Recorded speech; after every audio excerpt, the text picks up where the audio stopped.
eu acho que a minha maior lição foi ter a humildade de saber que você tem que sempre se renovar, sempre aprender, sempre se modificar. Se você não tiver essa humildade associada a essa resiliência de você poder estar sabendo, percebendo e tá na hora de eu levantar de novo, provavelmente o varejo não é o teu negócio.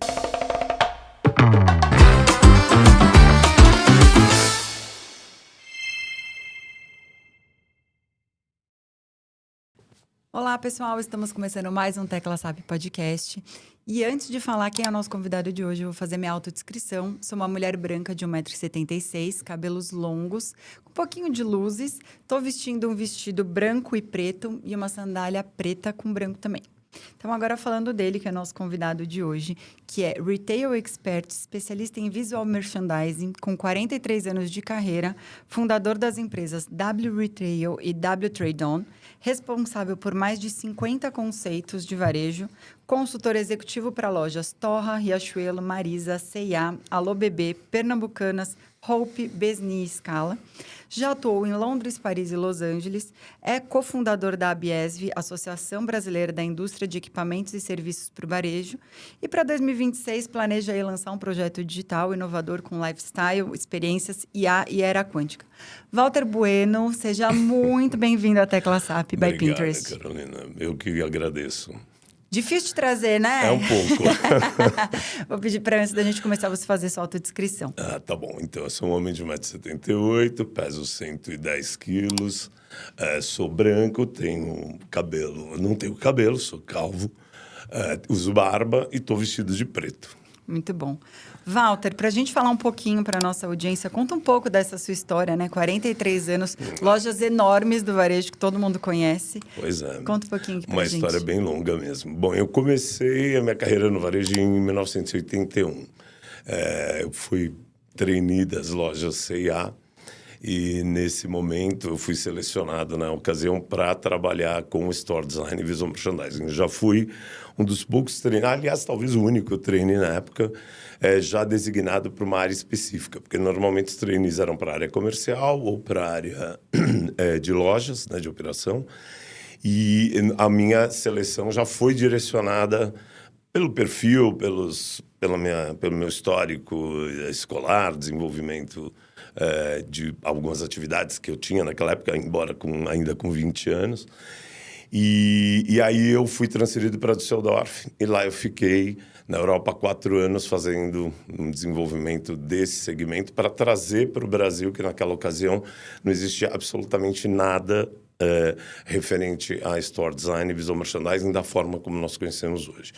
Eram todas questões muito aplicadas a alguns arquitetos famosos da época de interiores que desenvolviam lojas ou então empresas de construção civil mesmo, que entregavam, às vezes, projetos de varejo e faziam as lojas. Então, na experiência da C&A, eu fiquei em Düsseldorf, fui para Newcastle depois eu fui para Paris, fiquei na loja da C&A de Paris, que era uma loja bem tensa, por sinal.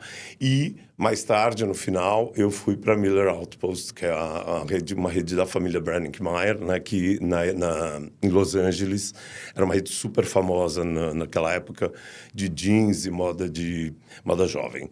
E nesse período de 4 anos, eu voltei para o Brasil depois, desenvolvendo todos os conceitos da C&A, até o último conceito, que foram as lojas do ano 2000, apesar de eu ter deixado a C&A em 1995, mas é que os planejamentos eram muito antecipados naquela época, um 5 years plan, você jogava as lojas para 5 anos, 5 anos, 5 anos.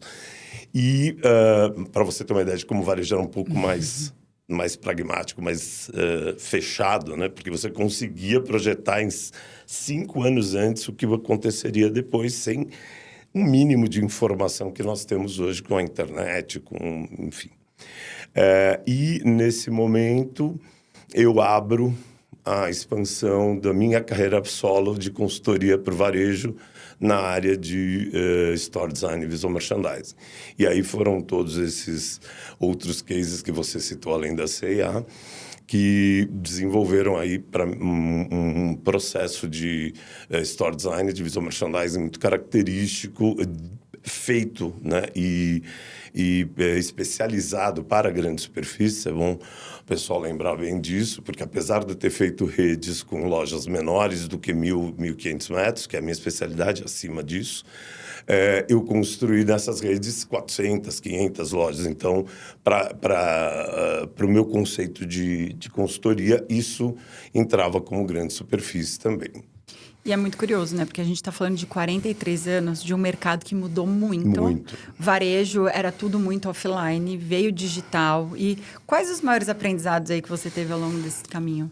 Olha, acho que o maior aprendizado, ele realmente está no fato de você conhecer a operação do varejo, né? Conhecer os bastidores do varejo e como funciona, principalmente o retail de moda, que também é uma das minhas especialidades. Mas esse fato de você ter um mundo mais analógico obrigava você ter total base de operação, estoque, planejamento de supply chain. Então, era a estrutura do back do varejo era fundamental e é até hoje para você construir qualquer projeto de store design ou visual merchandising. Então, acho que o mundo analógico me fez aprender coisas que o digital hoje já te entrega muito mais rápido, sem você ter que fazer todo esse caminho, né? Tem algo nesses 43 anos de transformação de varejo que você considera ser o mais importante, assim? Bom, a gente tem períodos aí simbólicos, sim. O caso da internet, por exemplo, que surgiu modificando totalmente o sistema, né? Porque você já passava a não ter mais um contato com o mundo da forma analógica. Isso foi mudando o comportamento do consumidor. Ele foi ficando mais informado, sabia o que estava acontecendo dentro de um universo maior, né? O que estava acontecendo nos Estados Unidos, o que estava acontecendo na Europa. As informações chegavam muito mais rápido para a gente. E depois, agora, eu vou fazer um pulo grande mesmo, porque da internet até a inteligência artificial, a gente tem praticamente uma evolução, mas não tão grande, não tão importante quanto esses dois momentos. Então, acho que o aparecimento da internet e a entrada dela no mundo comercial e depois a inteligência artificial hoje. Realmente é um gap grande, mas é isso que modificou muito. Até falando de projeto digital e inovações e tudo mais, você tem um projeto digital para esse ano, né? A gente vai digitalizar o Walter aí, é isso? Exatamente. Tenho que me transformar em digital, porque os meus arquivos analógicos, se alguém procurar na internet, talvez nem ache pelos contratos de exclusividade, sigilo, que eu sempre trabalhei para redes muito grandes, e outra pela questão de que esse histórico analógico ninguém pesquisa mais, né? Então, você tem que realmente estar dentro do mundo digital para poder entregar esse legado todo. São muitos anos de experiência. Eu quero deixar essa contribuição digitalmente registrada. Você pode dar um spoiler do que vem por aí em 2026? Posso. Na verdade, eu estou criando um ecossistema digital, né? Esse ecossistema, ele tem uma parte forte em formação, desenvolvimento de profissional mesmo, né? Acho que é muito pouco o que a gente encontra. Hoje já tem muito comparado com o passado, mas é muito pouco que você encontra técnico mesmo e realmente criado por pessoas que vieram de dentro do varejo, né? Então, esse módulo de formação, depois eu tenho um módulo de lifestyle, onde eu trago aí a minha experiência, as minhas viagens, as minhas rotinas.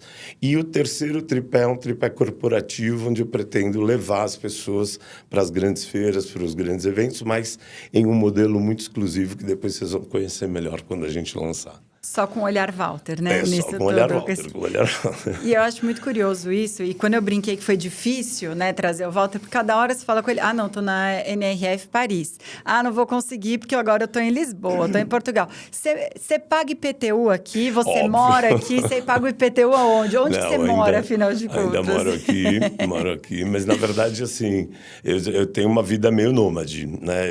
Acho que eu já era um nômade analógico lá já nos anos 90, porque eu sempre vivi nessa rotina agora, né, mas principalmente entre Lisboa e São Paulo, mas Lisboa foi um hub que eu escolhi na Europa para facilitar a saída para os outros lugares. E Estados Unidos também, na Flórida, que eu tenho também um ponto dentro da Flórida. E como que essa parte, né, de mundo, vamos dizer assim, como que ela transforma a sua visão? Como que é trabalhar nesses outros lugares, né? E como que você traz isso, esse varejo cross, vamos dizer assim, né? Do que tem de tendência num lugar, o que você traz para o Brasil e tudo mais. Eu acho que teve uma época que o mundo era mais dividido em Europa, Estados Unidos, África, etc. Hoje a gente tem uma performance um pouco diferente. Desde que a gente começou a classificar as gerações, baby boomers, a geração X, Y, etc. Desde que nós começamos a entender a classificação dessas gerações, e hoje principalmente com a geração Z, etc., isso está um pouco mais fluido e muito mais rápido a conexão entre as informações do mundo todo, né? Principalmente hoje a Ásia tem uma influência gigantesca na comunicação. Então, o que eu entendo é que hoje você consegue acessar muito rapidamente isso e consegue fazer escolhas, consegue traduzir essas informações, tirar inspirações disso e aplicar nos seus negócios. Então, se eu pegar de um tempo lá atrás que você precisava visitar essas feiras fisicamente ou precisava visitar as lojas, fotografar de uma forma praticamente investigativa, muitas vezes eu fui barrado nas lojas, colado um adesivo com uma câmera, com um traço, para que quando eu entrasse no outro departamento o cara já soubesse que eu estava fotografando e tirando ideias da loja. Isso era muito comum no mundo analógico, a gente realmente era um espião. E hoje, nem tem mais como fazer isso. Uma que você é vigiado 24 horas, né? As câmeras estão te pegando em qualquer lugar. E outra que as pessoas hoje registram, porque a coisa do selfie, a coisa de você estar sempre divulgando onde você está, fazendo check-in aqui e ali. Então, a informação está praticamente toda na tua mão hoje. E outra, né? Hoje em dia existe o óculos que já filma. Então, como é que você chega num lugar sem algo que consegue te deixar? Do Ray-Ban e da Oakley, maravilhosos, então, que eu já até comecei a testá-los. Que legal. Isso vai trazer novidade também? Eu acho que vai. Essa nova geração que saiu agora, ela está muito mais... embora sem querer registrar esses dois produtos, mas a China está com uma centena de óculos fantásticos desses. Eu acho que isso vai ajudar bastante, sim. Eu acho que vai ajudar muito, não só para a questão de comunicação, mas para a questão mesmo de pesquisa. É muito bom. Fazendo jus ao nome do podcast, a Tecla SAP, eu quero que você faça a tecla SAP do que é visual merchandising e merchandising. Então, isso é um conceito realmente importante. Acho que essa pergunta sua é muito legal na tecla SAP, porque as pessoas confundem ou misturam um pouco esses conceitos, ou às vezes não sabem até separá-los dentro do processo de uma empresa mesmo, tá? A merchandising é basicamente a estratégia do produto. Então, é a escolha do produto, é a classificação desse produto, é a categorização desse produto, o que coordena com o que deve estar exposto na frente ou atrás. O merchandising, ele faz um planograma da coleção e estratégico. E é um departamento da empresa, é uma outra unidade de serviço que está ligada à área comercial, ao supply chain. Está ligado diretamente ao desenvolvimento de produto, a quem desenvolve as coleções, isso no caso de moda, mas poderia ser aplicado para qualquer coisa, mobiliário, supermercado, etc. É a mesma estratégia. Farmácia também. Agora, a questão do visual merchandising é o presentation, é a apresentação desse produto. Então, aí você escolhe N formas, desde a forma, a altura que ele vai ser exposto, coordenado com um ou outro, na verdade, seguindo a metodologia estratégica do merchandising, se vai com manequim, se manequim vai ter um prop, como a gente chama, que é um objeto de decoração ao lado, etc.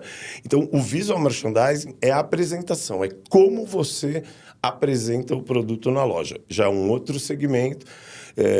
mais voltado ao comportamento do consumidor, mais voltado à arquitetura da loja, mais voltado ao store design propriamente dito. Então, essa é basicamente a diferença entre as duas. Qual que é o papel do design, você acha, nessa venda do produto? Dá um exemplo aqui pra gente. Eu primeiro gosto muito sempre de comentar sobre essa questão do design, né? O pessoal fala, porque essa peça tem design. Tá, qual é o design dessa peça? Essa mesa aqui na nossa frente é uma mesa de apoio para a gente colocar um copo, uma xícara, um equipamento qualquer para nós podermos conversar. Esse é o design da mesa. Não é o redondo com os pés. As pessoas confundem design com desenho e design é desígnio. A tradução da palavra design é desígnio. Então, para que foi designado? Esse sofá foi designado para sentar, só que aí eu, designer, né, crio que eu quero que as pessoas sentem mais eretas, então eu vou criar um encosto um pouco mais elaborado para que ela fique mais posicionada. Não quero que ela fique deitada, então eu vou criar uma peça mais curta. E aí eu dou a forma que eu quero. Se eu quero uma forma mais futurista, se eu quero uma forma mais clássica. Então, a questão do design, primeiro é essa. Projetar para um determinado mercado, função, né? para uma determinada função, para um determinado público, para um determinado comportamento daquele público.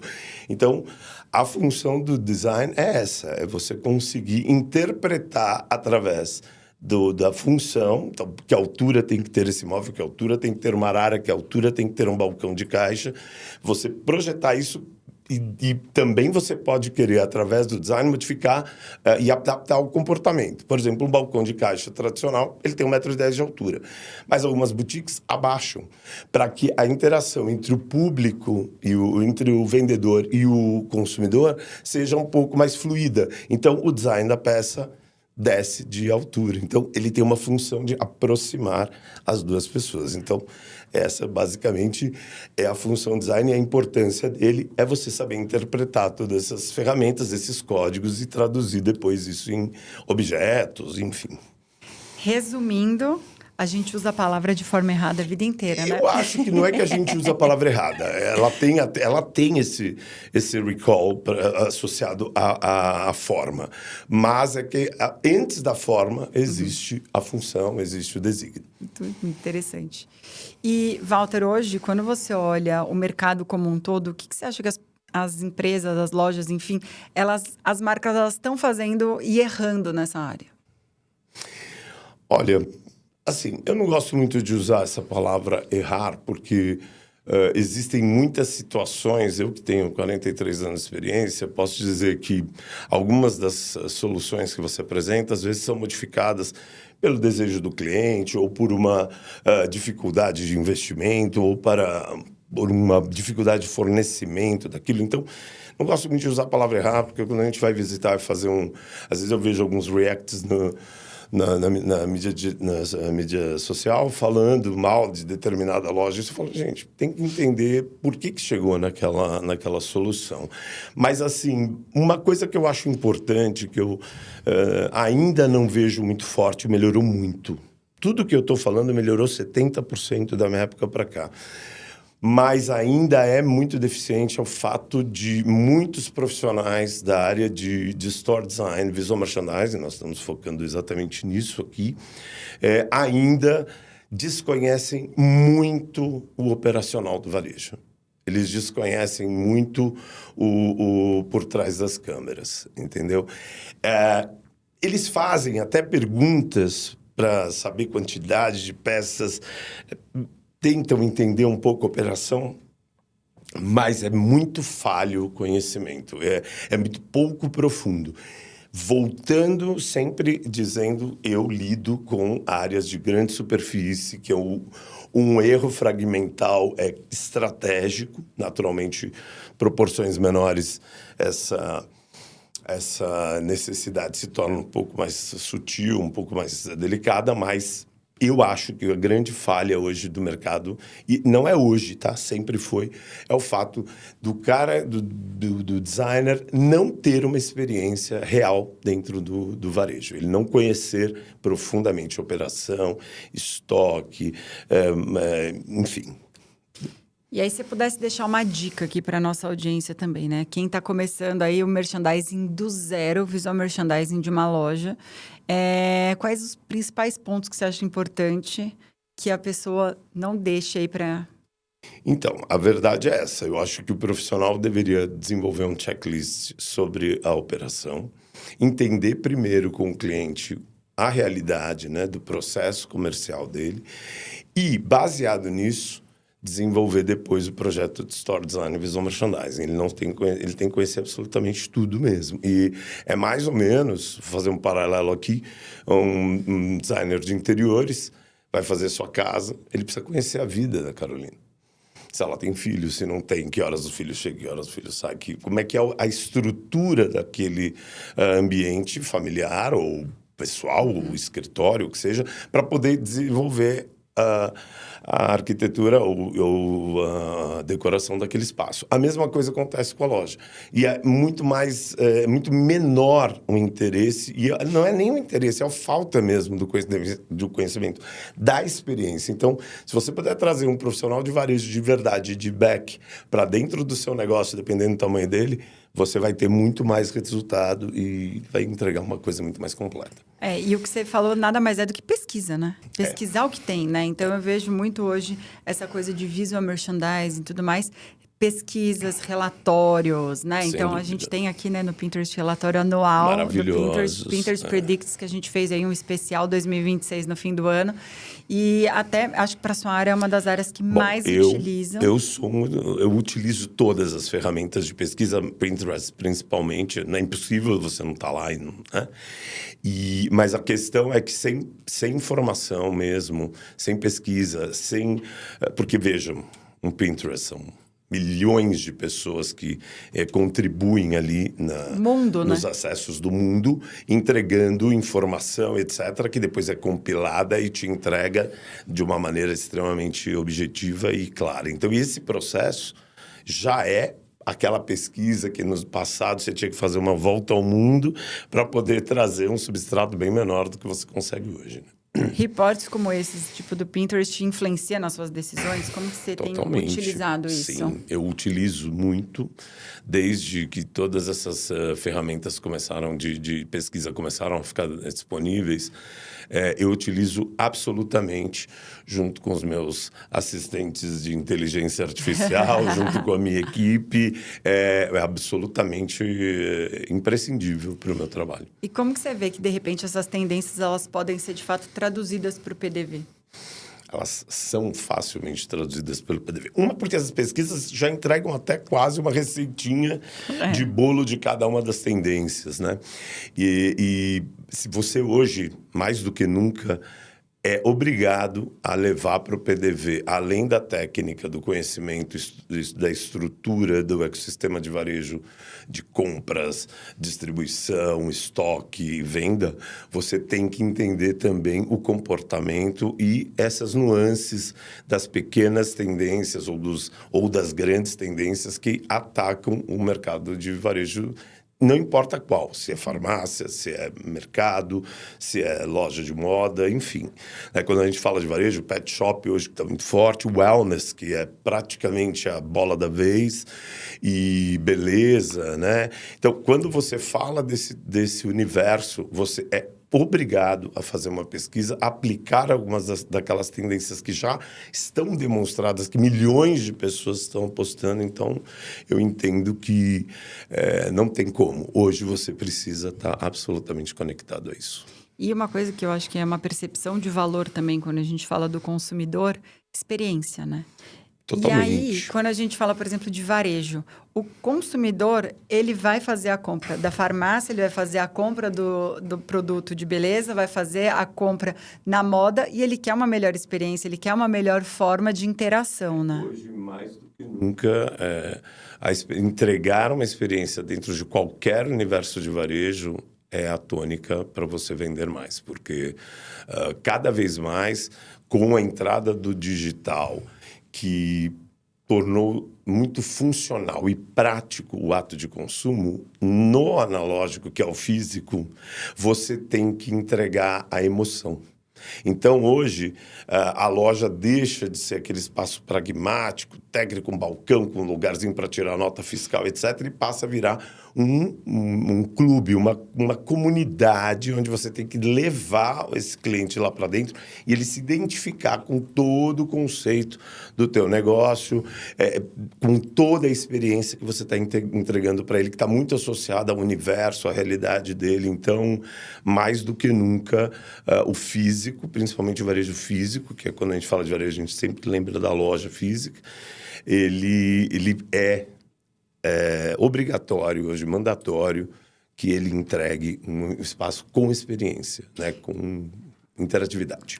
Mais do que vender, né? É a questão experiência, conectar com o cliente ali. Na verdade, não é que é mais que vender, é que a venda só vai acontecer cada vez mais dentro desse universo.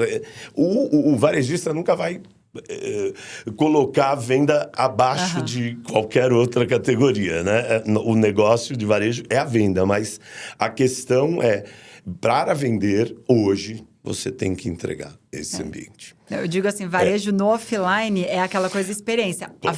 A venda tem que acontecer de alguma forma depois, seja no digital, recorrência. Exatamente. A hora em que ela vai acontecer, se ela antigamente o vendedor te pegava na calçada para você comprar, hoje não, ele te recebe, ele te deixa à vontade. O espumante, o café, é um lugar para uma selfie, é uma experiência que está acontecendo dentro da loja, um podcast, um desfile, enfim. E esse processo é que, no final, conclui a venda. Então, acho que a gente só fez o check-out ao invés de ficar muito na frente e virar um pouquinho lá para trás. Exatamente. Acho que até por essa questão do consumidor tá ficando mais exigente. Com certeza. Porque cada experiência que você vai tendo, você vai levar a mesma experiência e a sua necessidade e desejo para farmácia, para tantos outros sem pontos. Dúvida. É porque ele na verdade, a questão da exigência, ela está muito mais voltada hoje, principalmente hoje, com todas as realidades sociais, econômicas, globais. O que acontece hoje para você ir a uma farmácia, ir a uma loja de roupa ou ir a um supermercado, você praticamente escolhe um conjunto que tem a ver com o seu lifestyle, com a sua vida. Então, praticamente você está criando um ecossistema seu de compras, de experiência de varejo, escolhendo. Pode reparar que isso acontece. Se você gosta de uma loja bacana de moda, você fatalmente vai numa farmácia bacana, fatalmente você vai no mercado bacana, fatalmente você vai no restaurante bacana. Então, esse ecossistema todo tem que conversar muito junto. Então, isso também é uma coisa bacana que está acontecendo no varejo hoje, que é esse intercâmbio também de collabs, de parcerias que vão entregando mais experiência mesmo, né? Experiência de comunidade, de grupo, de identidade, né? Acho que isso está bem bacana no universo do varejo hoje. Walter, você roda muito. Você consegue analisar o que tem de mercado e tudo, né? De modo geral, o mundo. O que você percebe, comparando o Brasil com o resto do mundo, as principais diferenças que a gente tem em relação nessa comunicação de marcas aqui? Veja, é aquilo que você falou, né? Universos diferentes, culturas diferentes. Apesar da globalização ter trazido praticamente um tom de voz muito parecido para o mundo, né?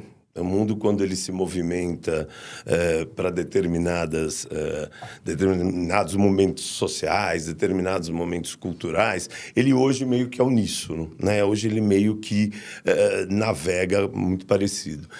Mas, curiosamente, talvez eu te traga uma resposta curiosa nesse sentido, eu acho que o mercado brasileiro evoluiu muito no processo de branding. Eu acho que agências melhoraram bastante, passaram a conhecer muito mais a fundo o mecanismo de todo esse processo do branding. Eu acho que nós temos diferenças sociais, econômicas, culturais, mas eu não acredito, eu não vejo, eu não percebo hoje o Brasil tão distante do mercado internacional. É claro que muitas tendências surgem lá, a gente importa para cá, mas eu percebo já de alguns 10 anos, 12 anos para cá, uma brasilidade nessa comunicação, uma forma mais própria, mais proprietária do Brasil em falar de marca. Então, isso é bem emocionante e é muito curioso, porque nós, de uma certa forma, estamos deixando aquela colônia, né, de lado e começando a nos impor. E, aliás, nós temos grandes diretores de publicitários, grandes escritórios de agências de publicidade, grandes profissionais. Então, não sinto as marcas hoje tão defasadas de oportunidades para serem tratadas e divulgadas como no passado. O que pode evitar, talvez eu não tenha investimento para fazer nisso, eu tenho um budget diferente que eu não consigo apostar, mas ferramenta o Brasil já entrega. E é muito curioso você trazer isso, porque eu sempre pergunto, né? Nessas polaridades, principalmente quando a gente traz marcas grandes e marcas internacionais disso. E quando a gente começa a ver esse comportamento, a gente vê que o Brasil está despontando, talvez até pela questão de muito a gente ter esse consumo muito grande. Brasileiro ser heavy user de coisas no digital, tá aí entre os top 3, né, de consumo de tudo isso. E como a gente consome muito parte de beleza, skincare, enfim, a gente está sempre muito conectado a isso tudo. Então, faz muito sentido o Brasil começar a despontar e não ser aquela coisa de mirar o que está vendo apenas, e sim trazer algo próprio. É curioso você hoje, eu mesmo que circulo, eu vou muito, especialmente em ambientes de grande superfície, magazines, grandes lojas, etc. Você vê grandes marcas brasileiras ou grandes marcas internacionais usando cenários brasileiros para divulgar seus produtos, né? Rio de Janeiro, a Bahia, etc. Então, você tem uma afirmação de que realmente o branding brasileiro vende, né? Vende muito, e principalmente para quem está lá fora, as nossas praias, a nossa cultura. Essa brasilidade que você falou. A nossa cultura mesmo está começando está virando protagonista em muitas marcas. A gente vê até nas premiações, né? Quantos brasileiros têm sido premiados cada vez mais, enfim, nessa parte de linha de criatividade. Sim. Mas eu vejo uma dor, às vezes, Walter, no mercado de varejo, de assim, faz vitrines lindas, maravilhosas, mas não vende. E aí, aquela coisa, né? Onde que está o erro? Então, eu acho que eu já meio que respondi essa pergunta lá atrás. Eu acho que o erro está porque a concepção do espaço, às vezes, do ambiente de varejo, ela está fragmentada e ela está mais estética, mais simbólica e menos funcional ou menos adaptada à necessidade daquele produto, daquela marca. Então, acho que o fato de você conhecer a operação vai te trazendo atributos que, às vezes, você não precisaria ter feito uma vitrine tão impactante. Talvez você devesse ter feito uma vitrine mais visor e mostrar o interior da loja, mostrar o movimento daquela operação. Então, a vitrine, na verdade, é um dos pontos do visual merchandising. Muita gente, às vezes, foca muito na vitrine. Eu gosto, claro, óbvio, todo mundo acha as vitrines fantásticas, porque é o primeiro ponto de contato do cliente. Mas nas escalas que eu trabalho e na maioria das lojas que eu vejo que tem oportunidade, né, de especializados, por exemplo, com áreas de 300 metros, 200 metros, as lojas ficam muito na vitrine, né?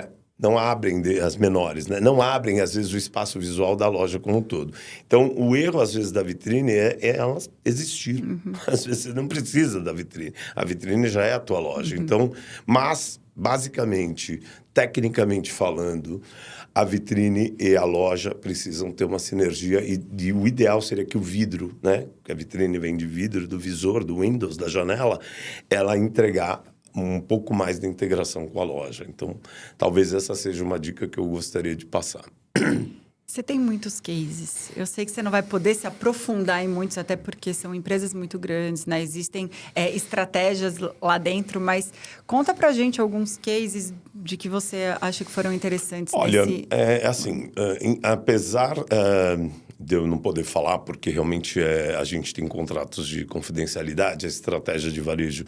Às vezes as pessoas me perguntam, Walter, mas você fazia Riachuelo junto com C&A e isso não dava conflito? Eu falei, não, porque cada uma tem uma estratégia e um sistema de negócios muito particular. Apesar de, às vezes, elas se parecerem, há diferenças brutais na questão da entrega de espaços de estoque área de vendas, estoque vendas, e modulação de equipamentos, etc.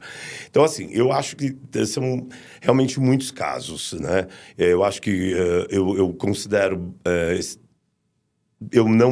são conceitos que todos eles eu sou muito realizado porque eu consegui, não sozinho, óbvio, com a estrutura das empresas que me deram portas abertas, carta branca, porque eu tenho uma personalidade um pouco tempestiva, então eu preciso Capricórnio, ter essa... né? Sou um Capricórnio com touro e Áries, é muito chifre, é muita patada, então as empresas sabem que quando vão me chamar, me dão um espaço ali para o Walter poder espernear e fazer um negócio. Mas a grande satisfação é que todos esses negócios cresceram muito com a passagem desse meu trabalho junto com eles.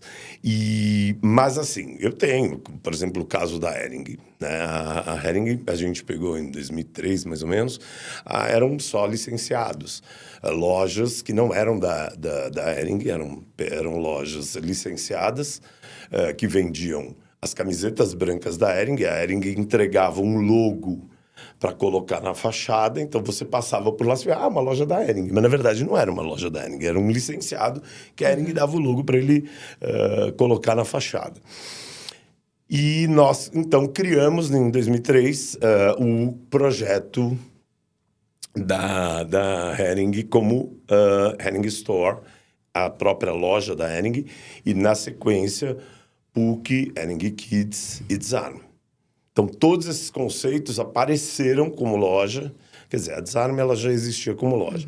Mas todos esses conceitos apareceram como loja a partir do momento em que a gente introduziu esse projeto e a Hering virou, então, um espaço de venda físico, marca Hering de verdade. Né? Então, esse é um case que eu acho bastante importante. E já naquela época, a inspiração da loja já tinha essa coisa de brasilidade, usar madeira, usar algum material brasileiro, cores que remetessem à questão da natureza, tal, já naquela época. E segmentar também, né? Quando você fala de Desarme, era uma outra proposta, né? Era uma coisa mais... São marcas do grupo completamente diferentes, focadas para grupos completamente diferentes. A própria PUC e Hering Kids são marcas infantil, viradas para o público infantil, mas com características diferentes. Então, esses projetos foram fabulosos, porque a gente passou a desenvolver a forma física dessa marca proprietária. Né? E aí, desenvolvendo equipamentos para eles. Então, a Hering passou a vender a franquia entregando a loja inteira, completa. Então, acho que esse é um caso, não é de absolutamente grande superfície, né? Apesar de algumas lojas da Hering terem 500 metros quadrados de venda, são lojas importantes, mas... e também saímos do zero para 400 lojas, né, nesse projeto, porque é uma coisa importante. Né? As minhas consultorias, elas levam mínimo 8 anos de trabalho. Então, eu entro para desenvolver o conceito e permaneço lá 8. Tem casos aqui que eu estou 23 anos, tem casos que eu estou 17 anos em consultoria e tal. Então, a gente monta a estrutura internamente dentro da empresa, monta toda a estrutura de store design, visual merchandising, passam a ser pseudos escritórios meus funcionando dentro do segmento do cliente e proprietário do cliente. Então, aquele know-how fica lá dentro. Né? Não é só uma consultoria, né? Porque uma consultoria você tem um momento de transição. Você não, você entra dentro das empresas, você mergulha ali de uma outra forma. Eu acho que esse hands-on, esse processo de imergir também me dá uma facilidade maior de ter autonomia dentro do processo e também de garantir o resultado, né? Então, esse eu acho que é um caso bacana. E eu acho o outro caso, se você me permite, eu não ia falar nenhum, né? São das lojas Torra, né? Que também é uma rede extremamente popular, que começou lá no Brás. Eu entrei, faz 23 anos que eu dou consultoria lá dentro, 24 esse ano. E nós fizemos um trabalho muito bacana, mérito absoluto dos proprietários, que têm uma visão extremamente avançada de varejo e são muito especiais no sentido da forma como eles abrem o espaço para eu poder interferir ali dentro. Então, isso é uma particularidade, eu agradeço todos os anos a eles por isso, porque realmente é um trabalho só é viável, às vezes você só consegue concretizá-lo quando você tem essa abertura. Mas o caso da Torre é muito interessante porque ele sai de uma loja popular que vendia pontas, que vendia estoques, às vezes grades, uma blusa listrada, todas no tamanho G no braço, eles compravam muitas oportunidades e passaram hoje a ser um magazine comparável a qualquer uma dessas redes que estão aí à disposição, inclusive as estrangeiras que estão chegando. Tá? O Torra não deixa a desejar para ninguém. Tá? É a loja da Paulista, para quem quiser ver como é que está o novo projeto. Já conheço o Walter há um pouquinho de tempo, já há alguns anos. E aí, quando ele fala de espaço, ele não falou aqui, mas eu quero que ele traga uma história, né? Não é um case, mas é uma história assim. O seu espaço dentro da C&A, aquela história... eu acho maravilhosa essa história, não precisa Pois contar. a C&A é a minha escola, né? Então, eu sempre agradeço a família Brenninkmeier, porque eu fui uma seleção atípica na empresa. Quando eu entrei, já tinha mais de 100 e poucos anos, 120 anos. E eu fui um dos primeiros trainees direcionados a uma determinada área. Normalmente, os trainees, como eu disse, ou eram para a área comercial, eram para a área de compras, ou para a área de varejo, de loja, de operação. E, óbvio, entrei lá, passei esses anos fora. Quando voltei para a empresa, uma grande corporação holandesa. Naquela época, pouco português se falava dentro da empresa, porque a empresa ainda tinha muitos estrangeiros e tal. E lá era curioso, porque essa área, nos anos 80, era conhecida como display no Brasil. E, assim, mesmo dentro de organizações que já importaram esse termo. E passaria a se chamar merchandising, visual merchandising, store design. Só que esse nome ainda não havia sido consagrado, porque eu vinha com a bagagem para desenvolver essa divisão lá dentro. Então, era curioso, porque a gente tinha lá a lista, que naquela época era uma lista telefônica, que dividiam os departamentos. Então, sei lá, você tinha auditoria, jurídico, compras femininas, compras masculinas. Aí aparecia lá Walter Bueno, depois aparecia marketing. Quer dizer, não tinha o nome do departamento, o nome era Walter Bueno. Então, essa é uma história que é curiosa, bem engraçada mesmo. E olha, ela persistiu por um bom tempo nas outras empresas também quando eu trabalhei, viu? Mas eu acho isso curioso do quanto você transformou esse mercado dentro do que você trouxe, né? Eu sempre brinco que eu sou o avô do visual merchandising no Brasil, né? Mas grandes nomes, grandes pessoas saíram das experiências que eu desenvolvi e são diretores hoje, CEOs, CFOs, enfim, alguns saíram até da área do merchandising para a área financeira, mas realmente são grandes profissionais que nasceram ali dentro, não só da C&A, mas dos outros grupos de rede que eu trabalhei. Eu me sinto esse avôzão. E como que o avô tem visto visual merchandising com inteligência artificial vindo por aí? Eu sou um avô muito moderno. Eu adoro! Não, eu sempre brinco que esse conceito de idade e de tempo, para mim, é uma coisa meio curiosa. Um pouco da minha família também, mas é curiosa. Eu não tenho essa relação com o tempo de achar que existe um limite. Não, agora está na hora de eu descansar. Eu vejo, assim, centenas de amigos que já chegam e falam: Walter, mas você ainda está viajando, mas você ainda está no varejo nessa loucura. Porque o varejo é 24 horas, né? Não tem dia da semana, não tem horário. E eu acho que o que mais me estimulou na vida toda, desde jovem até agora, é o fato de que eu sempre quis estar próximo das novas tecnologias. Todas elas quais fossem, analógicas na época, digitais hoje. Então, a IA, ela é, para mim, tudo que eu sempre sonhei sem saber que eu estava sonhando com ela. Então, ela realmente é uma ferramenta fantástica, da qual eu venho crescendo muito profissionalmente, apesar de todos esses anos, com a experiência com a IA. Eu venho ratificando muito dos meus pensamentos que eu vim trazendo desde a infância e que representam hoje o trabalho que eu entreguei e entrego. A IA, ela meio que sedimentou essa ideia ela meio que conseguiu fazer com que eu sedimentasse essas ideias e transformasse agora nesse projeto digital em levar toda essa experiência, toda essa história com uma linguagem acessível e muito rápida para todo mundo. Então, a IA, para mim, vou te falar, é a minha segunda pele hoje. Que ótimo ouvir isso, né? Porque a gente tem muito essa coisa de que IA vai matar muita coisa e tudo mais. E é legal ouvir o vô do varejo, trazer aqui, né, do VM, do varejo, falar em relação a isso. Porque até uma pergunta que eu ia te fazer é se você entende que ele vai otimizar layout ou vai matar a criatividade? Não.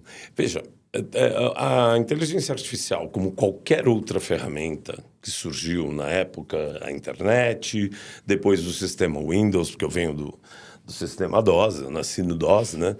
E, aliás, eu nasci antes do DOS, mas o DOS depois apareceu. Eu acho que, como qualquer outra ferramenta, ela vai substituir, modernizar, transformar profissões, algumas profissões talvez percam a importância e vão surgir novas e acabam desaparecendo, como qualquer outra no passado, né? Às vezes um buteiro, né? um alfaiate, era uma coisa que no passado tinha em qualquer esquina. Hoje são exclusivos, viram uma coisa de luxo. Né? É premium, né? Posicionamento. Mas eu acho que a inteligência artificial vai fazer, sim, algumas dessas interferências acontecerem. Mas, sem dúvida nenhuma, a gente vai agregar muito mais conhecimento, vai conseguir divulgar também através dela de uma maneira mais bem expressa, mais bem colocada, porque ela te ajuda muito nessa questão de conceituar o que você quer fazer, dizer e equilibrar, mas você precisa ter conhecimento. Aí, sozinha, é só uma ferramenta. Exato. Né? Muito bom. Concordo muito com você em relação a isso. Olhando para 2026, desafios do mercado, o que você entende que são os maiores desafios para o varejo brasileiro esse ano? Bom, eu não quero entrar muito nesse aspecto, mas a gente tem uma questão que o mundo todo também passa por isso. É uma questão tributária muito complexa, né? Que a gente, na verdade... o que eu penso sobre isso é o seguinte, é complexa porque é nova, né? Então, tudo que é novo impacta, né? Infelizmente, na nossa estrutura de modelo econômico brasileiro, isso a vida toda, não estou falando de um regime ou outro, ela sempre foi muito complexa, muito burocrática. Assim como alguns países europeus também. Então, o que acontece? Quando você tem um travamento fiscal muito complexo, você acaba, às vezes, deixando de fazer investimentos, deixando de olhar oportunidades. Então, acho que um entrave econômico sempre é importante dentro do varejo. Então, esse é um desafio de 2026, que eu acho que nós vamos ter que trabalhar para 2027, 28 e 30, né? Até 2030, com certeza. E talvez o outro desafio, isso também é global, não é só do mercado brasileiro, é a questão de mão de obra. Né? Cada vez mais a gente tem um modelo comportamental antropológico do comportamento humano modificando a sociedade, trazendo uma atitude totalmente diferente de tudo, tanto dos governantes, das governanças, quanto das equipes de colaboradores, etc. Porque o mundo mudou. Né? Nós, depois da pandemia, a gente fala de pandemia, mas ele já vinha vindo assim, com essa mudança. A descoberta do trabalho at home, né? Do tal do home office aqui no Brasil, é uma mudança comportamental que a gente percebeu que a pessoa não precisa estar fisicamente para fazer ou desenvolver um trabalho, uma atividade. Então, esse break-even point da pandemia e as novas gerações que vêm com valores olhando para outras referências, buscando mais qualidade de vida, buscando saúde de outra forma, tal, isso está impactando muito nas culturas da empresa, né? E das empresas em geral. Então, isso é um desafio muito grande, que é como reter essas pessoas, como desenvolver, como criar ambientes de trabalho que você possa ter os sistemas híbridos ou sistemas totalmente remotos, enfim. Eu não sou a favor nem contra de nenhum dos modelos, eu acho que eles têm que estar apropriados para o teu negócio, mas isso realmente vai ser um grande desafio. Então, eu acho que parte econômica, tributação, a área fiscal, estamos falando de Brasil especificamente, sim, e a questão de mão de obra, que isso é global, mas eu acho que no nosso país está impactando muito. A questão multigeracional, né? É um pouco geracional, sim, por conta dessa questão que a gente falou antropológica, sim, mas é também uma questão de que a tecnologia também está fazendo mudar. Não é só a geração, não é só o novo foco, mas também a tecnologia. As AIs mesmo estão fazendo uma mudança radical nisso. E quando você fala de era quântica no varejo, vou pedir outra tecla SAP aqui, porque é uma novidade. Essa expressão ela é meio poética, né? A questão do quântico é porque na teoria quântica o observador modifica o meio, né? Então, a minha tradução para o varejo é que hoje o varejo, mais do que nunca, o cliente passou realmente a ser a peça-chave. Então, o cliente, que é o observador, que está lá dentro da loja, ele modifica o meio. Se você não observar como ele está navegando, como ele está se comportando e como ele quer essa entrega... Ah, mas isso sempre foi. Não, sempre foi. Mas hoje é muito diferente, porque hoje ele realmente para se identificar com você, com a sua marca, com o seu produto, ou com o seu ponto de venda, ou com qualquer coisa que você trabalhe, até o próprio produto físico, ele precisa estar envolvido dentro daquele ele precisa estar se sentindo pertencendo àquela marca, aquele branding. Se ele não tiver isso, então o observador passa a interferir no meio, como na teoria quântica, então o consumidor passa a interferir completamente no meio, completamente de outra forma, né? Até socialmente falando, com a tua marca. Muito bom. Com a sua experiência, o que você deixaria de conselho para quem está começando na área de varejo? Primeiro, precisa ter certeza de que é isso mesmo. Porque o varejo, na verdade, a gente brinca que o varejo é um mosquitinho que pica você e nunca mais você sana, né? Mas, na verdade, é assim...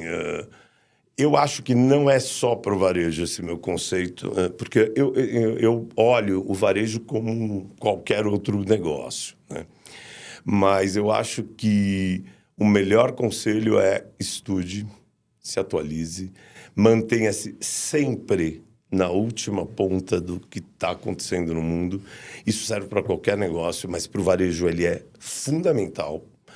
E não deixe nunca de se atualizar, de ir atrás da informação. E acho que isso serve para qualquer lugar, mas no varejo isso é vital. Você fica velho muito rápido no varejo. Porque é uma questão, né, de atualização. Porque é dinâmico. É muito dinâmico. E você tem muitos concorrentes, você tem muita coisa. O cara, né? Você está pensando, o cara já fez. E o cara está entrando no mercado China, e está entrando... Exatamente. Se você não souber disso, se você não tiver com o teu radar ligado... E com isso tudo, qual a maior lição que você já teve em termos de varejo?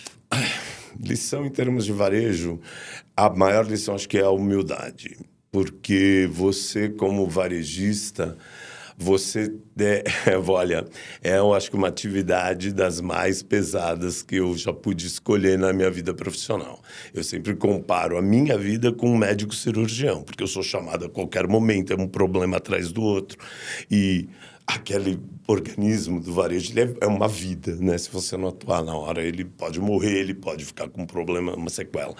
Então, eu acho que a minha maior lição foi ter a humildade de saber que você tem que sempre se renovar, sempre aprender, sempre se modificar. Se você não tiver essa humildade associada a essa resiliência de você poder estar sabendo, percebendo e tá na hora de eu levantar de novo, provavelmente o varejo não é o teu negócio. E qual o seu maior orgulho nesses 43 anos de carreira? O meu maior orgulho é ter chegado até aqui com a mesma vontade, o mesmo desejo que eu tinha quando eu tinha meus 21 anos. Eu me sinto muito orgulhoso disso. Eu nem sei se eu posso falar isso que eu vou Pode. falar, mas eu presenciei um dia numa ligação que a gente estava junto, e aí você, em um projeto, que não vou falar o cliente, que você estava tão envolvido com o projeto que você estava vendo onde ia ficar a escada rolante, que tinha um problema de uma escada rolante, assim, não é possível. Não, esse problema de escada rolante foi maluco, porque eu pus uma escada rolante fora da loja. Então, eu me lembro que era um caos, assim, mas você se envolvendo até numa questão de Não, mas eu me envolvo. O meu né? projeto... Não, mas o meu trabalho, ele vai desde a concepção do negócio, à obra civil. Eu sou um pouco engenheiro, eu tenho equipe de arquitetura em todos os clientes e eu entrego a loja com o store design, ele não está só na criação, na concepção, ele está na execução da obra e também no merchandising, visual merchandising.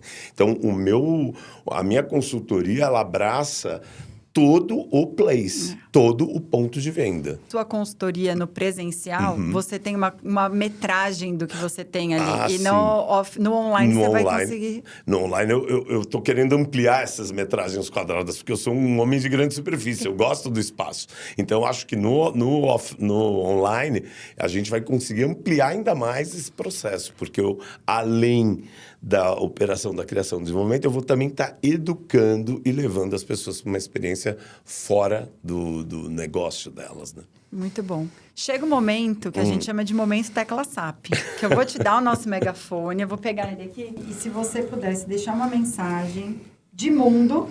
Olha, uma mensagem de mundo. Puxa vida, hein? Tá, isso aqui eu tinha que ter ficado em casa estudando. Pode ser uma mensagem, uma frase que reja a sua vida, enfim, o que você... Eu acho que... Vamos falar aqui no megafone, né? Eu não sei, eu acho que uma mensagem que eu deixaria para a vida é o seguinte: você tem que ter prazer em viver e traduzir esse prazer de vida dentro das suas realizações profissionais, né? Eu sou um capricorniano, então trabalho para mim. Ele primeiro é trabalho, segundo é trabalho, terceiro é trabalho, depois vem o resto, né? Então, acho que você transformar a sua vida em como eu fiz, né? Onde o meu trabalho é a minha vida, eu não sinto quase divisão entre esses mundos e sinto que eles todos, todo esse anteparo do trabalho me complementa como ser humano. Eu diria o seguinte: faça a sua vida se tornar aquilo que você quer ser para sempre, né? Porque o teu trabalho, a tua experiência de casa, de social, ela vai complementar a tua vida. Então, eu acho que se você conseguir transformar tudo que você faz e se realiza em vida, é a melhor solução que você pode ter na vida. Maravilhoso. Vou pedir para você assinar. Claro. Para deixar aqui o registro. Assinar aqui o nosso megafone? Pode assinar nesse megafone. Ele parece que ele tem nada ainda, porque a gente vai trocando nos porque episódios. Acabou o outro, né? Esse aqui tá começando. Exato. A gente já tem 3 ou 4, que né? Que bom, porque já tem os outros ali em cima podia ocupar também. um pouco de espaço aqui. É isso aí, Walter. Porque você gosta de grandes superfícies. Eu gosto de Então, grandes eu te trouxe um mais limpinho, exatamente, entendeu? Para facilitar. Porque senão eu não ia assinar isso daí. Como que te acham nas redes sociais, Walter? Bom, no meu Walter Bueno, @alguma coisa, né? O Instagram, o LinkedIn, é Walter Bueno. E futuramente, construindo esse processo digital, a gente vai ter algumas outras nuances desse Walter Bueno, né? Mas ótimo que as pessoas vão conseguir, no Walter Bueno, achar sim, essas outras, né? Sim. Eu era um cara mais tímido nessa coisa do digital, mas tá na hora de começar por esse legado para a nova tecnologia, para o novo momento. Maravilha. Amei nosso papo. Muito obrigado. Eu também gostei muito. Super obrigada por ter vindo, conseguir nessa agenda aí, finalmente trazer o Walter, mas tem muita história boa aí também. Super obrigada. Muito obrigado, Carolina. Obrigado. E esse foi mais um Tecla SAP Podcast by Pinterest. Toda semana a gente tem um novo episódio em qualquer um dos canais que você nos achar, nos ouvir ou nos ver. Então, ative o sininho de onde quer que você esteja nos vendo ou nos ouvindo. Para achar a gente no @teclasap podcast em todas as redes, no Pinterest, Pinterest BR ou Pinterest Brasil. A nossa agência de comunicação na @Cubo Comunicação ou @Comunicação Cubo. E se quiser saber um pouquinho mais do meu trabalho no @Caru Fernandes, vou pedir também para deixarem um QR Code aqui do meu livro, que você encontra aí nas principais livrarias, mas já deixo aqui para facilitar. E é isso. Obrigada. Até o próximo episódio.